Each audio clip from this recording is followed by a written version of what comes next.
Orange అయినా వాడచ్చు, white అయినా వాడచ్చు. కానీ ఎప్పుడు వాడతాం, ఎలా వాడతాం అనేది నేను మీకు క్లియర్గా ఎక్స్ప్లెయిన్ చేస్తాను.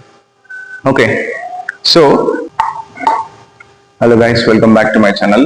సో ఈరోజు మనం నేర్చుకునే టాపిక్ ఏంటంటే ది బాల్ కాన్సెప్ట్, అండ్ ఇది లాస్ ఆఫ్ టేబుల్ టెన్నిస్ లో పార్ట్ 2. సో బాల్ అనేది మనకి స్పెరికల్ షేప్ లో ఉండాలి. ఓకేనా, ball can be spherical, ball should be in spherical shape.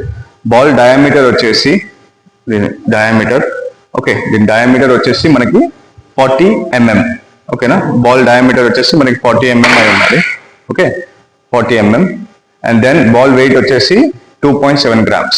ఓకేనా, బాల్ వెయిట్ మనకి 2.7 grams వెయిట్ అయి ఉండాలి. And ball material can be of plastic, it should be of plastic, and it should be finished with mat. ఓకేనా, mat finish అయి ఉండాలి ball. So ఇవి 3 rules ball యొక్క loss of table tennis. ఓకేనా, and ఇంకోటి, మనం ఆరెంజ్ బాల్ వాడొచ్చా, white ball వాడొచ్చా అని మనకి చాలా కన్ఫ్యూజన్ ఉంటుంది. సో జనరల్ గా any ball is preferred. International table tennis federation వాళ్ళు చెప్పిండ్రు ఆల్రెడీ, ఆరెంజ్ అయినా వాడచ్చు, వైట్ అయినా వాడచ్చు. కానీ ఎప్పుడు వాడతాం, ఎలా వాడతాం అనేది నేను మీకు క్లియర్గా ఎక్స్ప్లెయిన్ చేస్తాను. ఓకే, సో ఇప్పుడు ఏది చూస్ చేయాలో ఎలా చెప్పాలంటే అది టేబుల్ కలర్ పైన డిపెండ్ అయి ఉంటుంది. ఓకేనా, టేబుల్ కలర్ మనకి dark colour like this colour or black colour, ఇప్పుడు జనరల్ గా మొత్తం బ్లాకే వాడుతున్నారు. సో బ్లాక్ ఉన్నప్పుడు దాన్ని కాంట్రాస్ట్ గా సెలెక్ట్ చేయాలంటే white is preferred. So mostly dark tables వాడినప్పుడు this is the one which is preferred.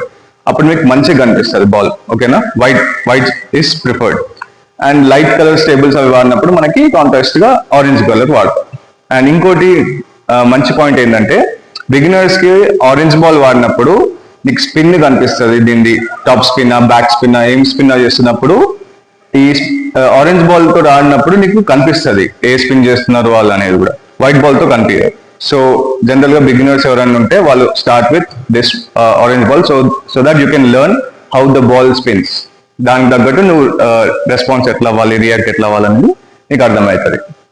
ఓకేనా, సో ఏదైనా వాడచ్చు, టేబుల్ కలర్ పైన డిపెండ్ అయ్యి వాడండి. ఓకేనా, thanks for watching this video. ఈ వీడియో మీకు నచ్చితే please like, share and subscribe.